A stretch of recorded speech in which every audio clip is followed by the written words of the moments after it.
खुलकर है, पर हर जगह लिखा हुआ। सो अब पूछिए सवाल। उपवास के बारे में आप कुछ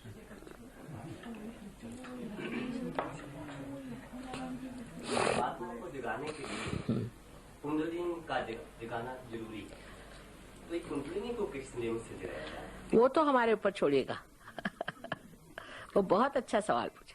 इससे ये दिखाई देता है कि लोग कितने आतुर हैं। कुंडलिनी को जागरूक करना, जैसे कि आप कहें कि भाई एक बीज है, उसको कैसे जागरूक किया जाए? माँ के अंदर छोड़ दीजिए। अब वो कैसे जागरूक होता है? ये तो उसमें बनी हुई प्रक्रिया है जिससे वो अपने आप जागरूक हो जाती है।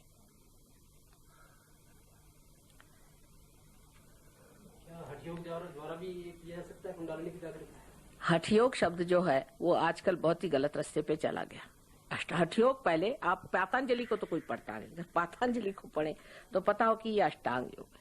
इसमें से यम नियम आदि ये हजारों वर्ष साल पहले अपने यहाँ जो 4 आश्रम बने हुए थे उसमें इसकी व्यवस्था होती थी कि 25 साल की उम्र तक, जब तक कि लोगों की शादियां नहीं हुई, ब्रह्मचर्य स्थिति में ही वो देखते थे कि मनुष्य इसमें से कितने लोग ऐसे हैं जो कि पार हो सकते हैं, और उनके ऊपर में ये प्रयत्न किया जाता था। हमारे सहयोग में हम हठयोग को तो बहुत ज्यादा मानते हैं, क्योंकि इसकी जो आगे की चीजें हैं, ऋतंभरा प्रज्ञा आदि, ये सारी जो अष्टांग के जो 6 अंग हैं उनको बहुत ज्यादा मानते हैं। और पहले जो यम नियम आदि जो अंग है उसको भी हम मानते हैं, पर उसका एक साइंस है।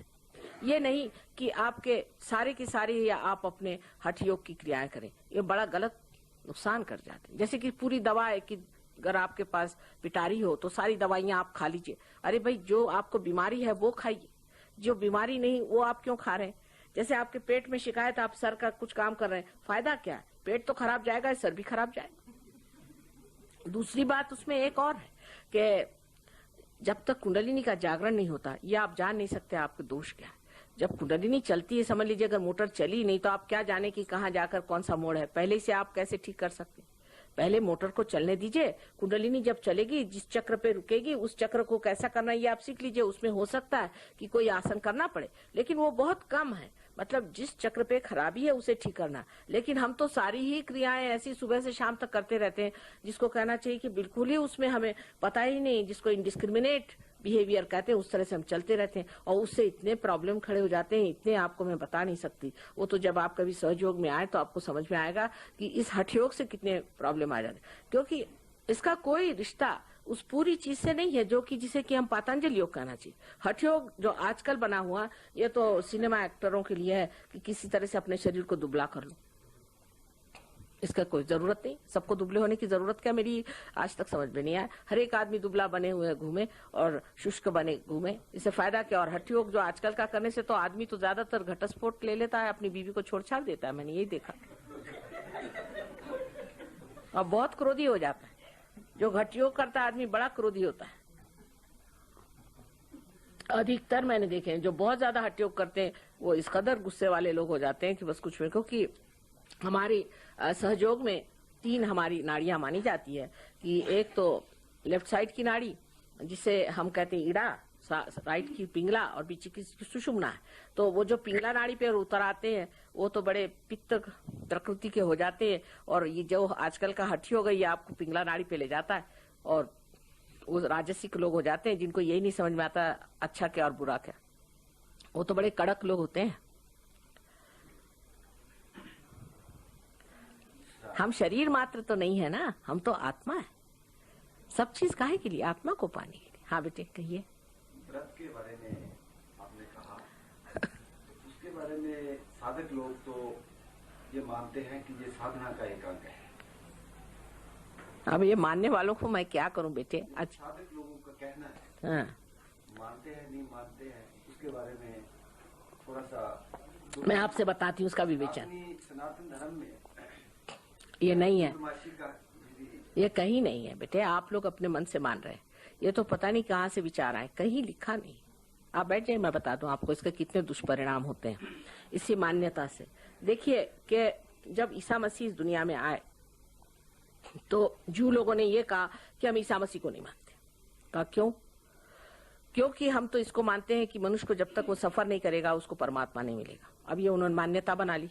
न तो मोसेस ने ये नहीं कहा था लेकिन मोसेस ने यह कहा था कि हम बड़े दुष्ट पापी लोग थे, तो उन्होंने इतने दुष्ट और इतने पापी थे कि उन्होंने कहा शरीयत जो बनाई हुई है मोसेस साहब ने बनाई, क्योंकि उनका इन दुष्टों के लिए तो ये जब तक इतनी भयंकर चीज न बनाई है, इतनी क्रूर चीज न बनाई है, ये ठीक होने वाले नहीं।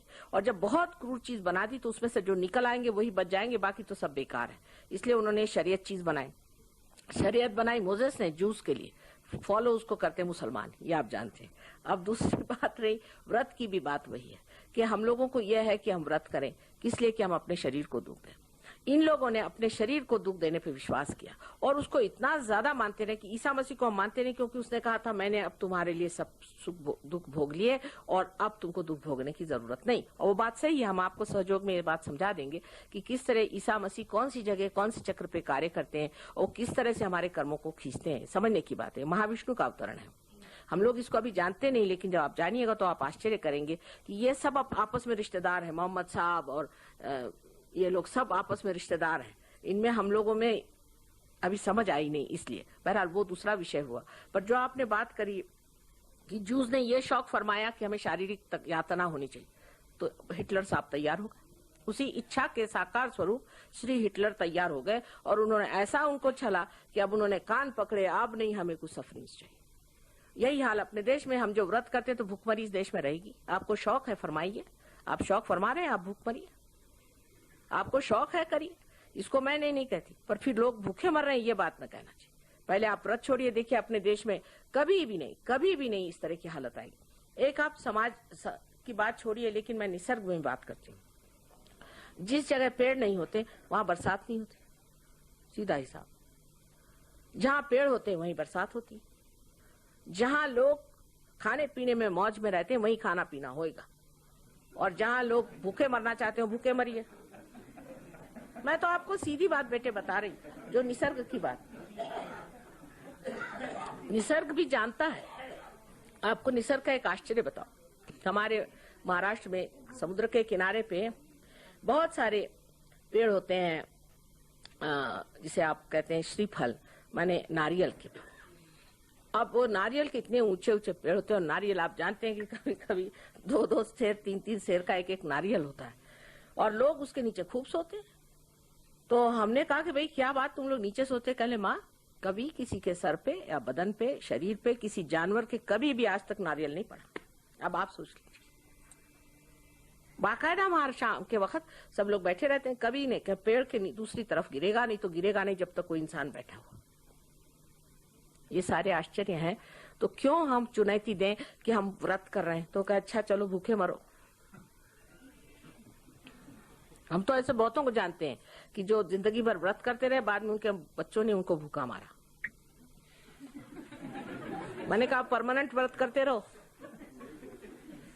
हाँ, लेकिन अपने शरीर को जो उपयुक्त है वो चीज खाओ। ये तो नहीं मैं कहती कि आपको जो उपयुक्त नहीं, उसका भी एक साइंस है। फिर से हम बताते हैं कि जैसे किसी को लिवर है, उसको क्या चीज खानी चाहिए, वो तो देखना ही पड़ता है थोड़ा बहुत, वो दूसरी बात है। वो संयुक्त, वो ठीक है, युक्त जो चीज है वो करनी चाहिए। लेकिन जो चीज युक्त ही नहीं है, बेकारी में दिमागी जमाकर से आप एक धारणा करके अपने को मार डालना चाहते हैं, तो उसे हम क्या करें बताइए। हम तो समझा रहे हैं आपको कि खूब खाइए पीजिए, लेकिन उसका ये जानिए कि कौन सी चीज आपके शरीर को आवश्यक है। मौज में रहिए।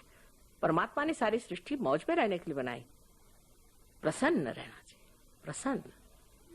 हमें सब लोग जब हम वहां गए फ्रांस, तो लोगों ने कहा कि माँ आप तो बहुत ज्यादा खुशहाल नजर आते हैं। तो मैंने कहा आप क्या करें इसे? कल नहीं, यहाँ तो लोग सोचते हैं कि जो आदमी खुशहाल है उसको तो दुनिया का कुछ पता ही नहीं, बड़ा इग्नोरेंट है। मैंने कहा अच्छा, तो यहाँ क्या सब बड़े मिजरेबल लोग रहते हैं? उन्होंने एक किताब आपने पढ़ी हुई, ले मिजराबल। तो जब मैं वहां पहुंची तो मैंने कहा तुम लोग तो होने ही हुए ले मिजराबल, क्योंकि हर तीसरे या चौथे घर के बाद में आप कुत्ता एक देख लीजिए, 10वें घर के बाद एक गंदी औरत वहां खड़ी देख लीजिए। मैंने कहा और इस देश में और होगा क्या? जहाँ सारी गंदगी भरी पड़ी हुई है, जहाँ सारा अधर्म है, तो सब तो ले मिजराबल होंगे ही। लेकिन मैं तो इसमें नहीं पढ़ने वाली। अब जब वो बदल गए तो पता चल रहा है उनको भी कि आनंद क्या चीज है। हमें आनंद को प्राप्त करना है कि दुख को प्राप्त करना, पहली बात। ये व्रत से बहुत लोग घबराते हैं कि व्रत नहीं छोड़ना चाहते। अरे भाई छोड़ दो। छोड़ना नहीं चाहते बेटे, ये बड़ी पकड़ है। यही तामसिक वृत्ति है कि जो चीज गलत है उसी को पकड़े रहेंगे, उससे हजारों बीमारियां होती, हजारों बीमारियां, व्रत करने वालों को हजारों बीमारियां रहती, पर छोड़ेंगे नहीं और सबको परेशान करेंगे। व्रत जिस दिन होता है सारे घर में हंगामा, जैसे हनुमान जी उतर आए, आज मैं ये खाऊंगी, नहीं तो वो खाऊंगी, नहीं तो ये चाहिए, नहीं तो अरे भाई व्रत है तो भूखे मरो, काहे को सबको परेशान कर रहे हो।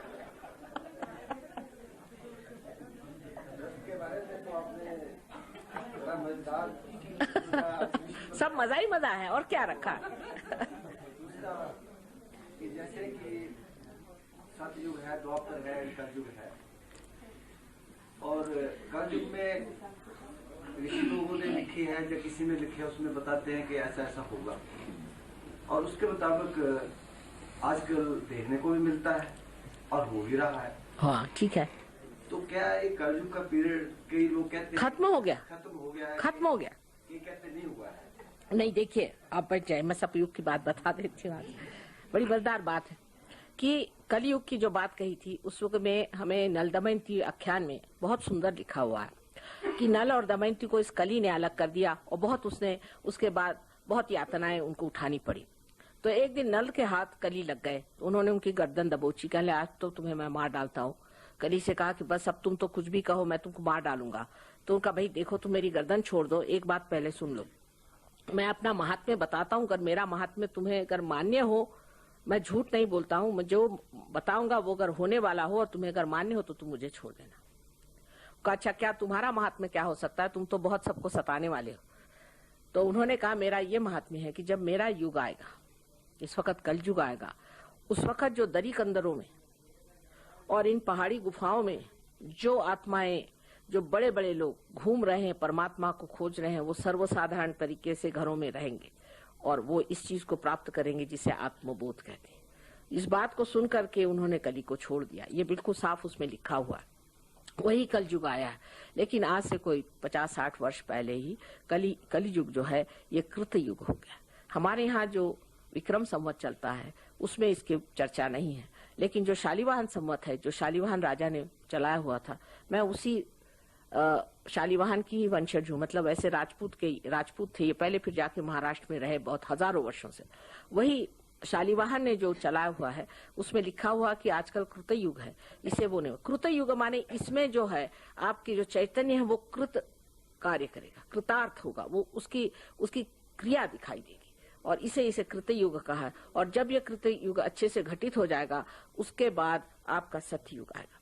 इसका वर्णन जैसे कि योगी महाजन ने बताया है, ये किताब जिसका नाड़ी ग्रंथ जो कि भृगु मुनि ने लिखी है, उन्होंने भृगु संहिता और नाड़ी ग्रंथ 2 किताबें लिखी। नाड़ी ग्रंथ में ये सब बातें उन्होंने लिखी हुई हैं, और जब नाड़ी ग्रंथ में व्यवस्थित रूप से लिखा गया है कि ऐसा समय आएगा कि जिस वक्त में हर इंसान की कुंडलिनी सहज में जागृत होगी। इतना ही नहीं, उनकी सब बीमारियां ठीक होकर के अस्पताल आदि जो संस्थाएं वो कमजोर पड़ जाएंगी। डॉक्टरों को घबराने की कोई बात नहीं, अभी वो समय आने में टाइम है।